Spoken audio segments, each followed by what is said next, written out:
Sy mbola milamina kosa ny olana ao amin'ny orinasa Sukoma any Morondava.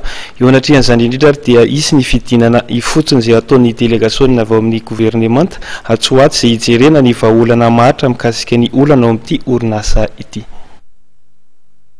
Efa nandefa teknisianina nanao tombana ny zava-misy eo anivon'ny orinasa Sukoma any Morondava ny ministeran'ny indostria sy ny fampandrosoana ny sehatra tsy miankina.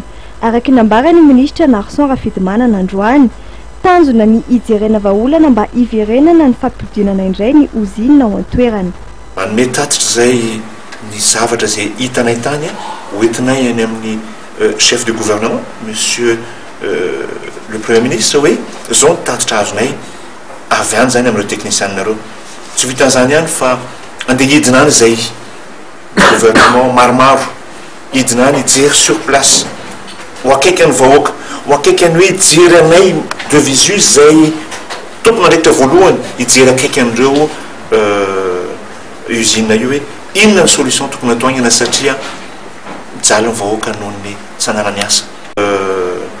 Usine io hoe inona ny solution tokony atao agnana satria mijaly ny vahoaka noho ny tsananany asa. Mihaino ny sosikevitra solombavamboaka avy any an-toerana mikasika raharaha io ny ministera ka hitondra izany ao anivon'ny gouvernemanta. Ny gouvernemanta izay ifampidinika ny fomba ahafahana manatanteraka ny sosikevitra avy eo.